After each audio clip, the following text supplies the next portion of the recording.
നാട്ടിൽ സ്കൂൾ കലോത്സവത്തിൻ്റെ പൊലിമകളായിരുന്നു പോയ വാരം. ഗൾഫിലെ വിദ്യാർത്ഥികൾക്കും തങ്ങളുടെ കലാമികവ് പുറത്തെടുക്കാൻ നല്ലൊരു അവസരം ലഭിച്ചു ഇക്കുറി.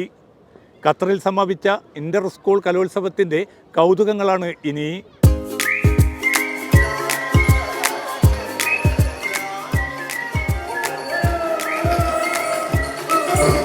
രാവേറെ ചെന്നിട്ടും മത്സരം പൊടി പൊടിക്കുകയാണ്. കലോത്സവ കാഴ്ചകൾ അങ്ങനെയാണ്.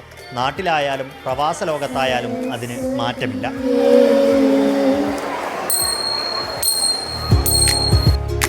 ഖത്തർ ഐഡിയൽ ഇന്ത്യൻ സ്കൂളിൽ നടന്ന കലാഞ്ജലി കലോത്സവത്തിൽ 19 ഇന്ത്യൻ സ്കൂളുകളിലെ വിദ്യാർത്ഥികളാണ് പങ്കെടുത്തത്.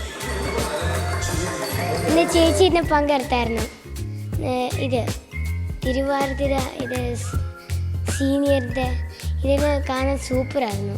വളരെയധികം സന്തോഷമായി. എപ്പോഴും ഉള്ളൊരു റിഗ്രറ്റ് ആണ് നമുക്കൊരു നാട്ടിൽ ഇങ്ങനത്തെ മത്സരങ്ങളിലൊന്നും പങ്കെടുക്കാൻ പറ്റുന്നില്ല എന്നുള്ളത്. അപ്പോൾ ഇവിടെ ഒരു അവസരം കിട്ടിയതിൽ വളരെയധികം സന്തോഷിക്കുന്നു. 1800ഓളം വിദ്യാർത്ഥികൾ 71 ഇനങ്ങളിലായി കലാമികവ് തെളിയിച്ചു.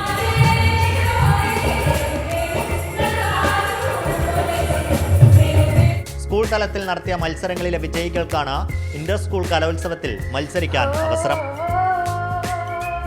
ജനുവരി 9 മുതൽ 11 വരെ 3 ദിവസങ്ങളിലായാണ് കലോത്സവം നടന്നത്. 4 വേദികളും ഒരുക്കിയിരുന്നു. സ്കൂളുകളിൽ നിന്ന് തന്നെയുള്ള പ്രഷർ തന്നെയാണ് ഇങ്ങനെ ഒരു സെറ്റപ്പിലേക്ക് വരാനുള്ള കാരണം തന്നെ. കാരണം നാട്ടിലെ അതേ പ്രതീതി നമ്മൾ മത്സരങ്ങൾ മാത്രമല്ലല്ലോ, നമുക്ക് മനസ്സിന് സന്തോഷം പകരുന്ന എല്ലാ കാര്യങ്ങളും പ്രത്യേകിച്ച് കുട്ടികൾക്കും അതേപോലെ തന്നെ ഈ പ്രത്യേകിച്ച് ടീച്ചേഴ്സിൻ്റെ കാര്യം ഒരു വളരെ എടുത്തു പറയേണ്ട കാര്യമാണ്. അവർക്കൊക്കെ ഒരു വേദി നമുക്ക് എന്തെങ്കിലുമൊക്കെ പ്രകടിപ്പിക്കാൻ അല്ലെങ്കിൽ ആ ഈ മത്സരങ്ങളുമായിട്ട് ബന്ധപ്പെട്ടുള്ള കാര്യങ്ങൾ ചെയ്യാൻ ഒരു വേദി ഒരുക്കുക എന്നുള്ളത് വളരെ ഇമ്പോർട്ടൻ്റ് ആണ്. എന്താ പറയുക, ഇങ്ങനത്തെ ഒരു അത് വേണം.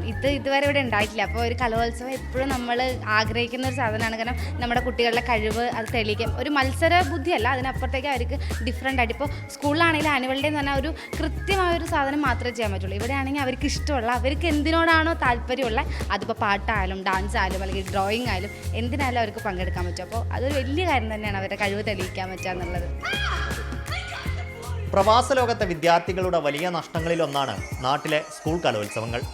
കലോത്സവ കാഴ്ചകളും വാർത്തകളും മാധ്യമങ്ങളിലും സാമൂഹ്യ മാധ്യമങ്ങളിലും നിറയുമ്പോൾ നെടുവേർപ്പിടാനേ അവർക്ക് കഴിഞ്ഞിരുന്നുള്ളൂ. നഷ്ടപ്പെട്ട അവസരങ്ങൾ വീണ്ടു കിട്ടിയതിൻ്റെ സന്തോഷമുണ്ട് ഓരോ മുഖത്തും. ഇത്തരം അവസരങ്ങൾ വലിയ അനുഗ്രഹമാണെന്ന് വിദ്യാർത്ഥികൾ സാക്ഷ്യപ്പെടുത്തുന്നു.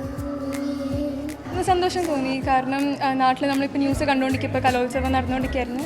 അതൊക്കെ കണ്ടപ്പോൾ നമുക്കും ചെയ്യണമെന്നുണ്ടായി. നമ്മൾ ചെയ്യാൻ പറ്റി, നമുക്ക് സന്തോഷം. ഒരു 3-4 വർഷമായതേ ഉള്ളൂ ഇതുപോലെ യുവജനോത്സവം സ്കൂളുകളെല്ലാം കൂടെ ചേർന്ന് തുടങ്ങിയിട്ട്. തീർച്ചയായിട്ടും കുട്ടികൾക്ക് നല്ലൊരു പ്രചോദനമാണ് ഈ യുവജനോത്സവം.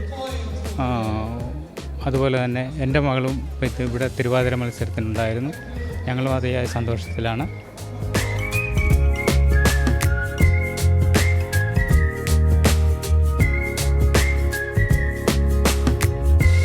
സബ് ജൂനിയർ, ജൂനിയർ, സീനിയർ തലങ്ങളിലായി സംസ്ഥാന സ്കൂൾ കലോത്സവത്തിന് സമാനമായ രീതിയിൽ തന്നെയായിരുന്നു ഇന്റർ സ്കൂൾ കലോത്സവവും.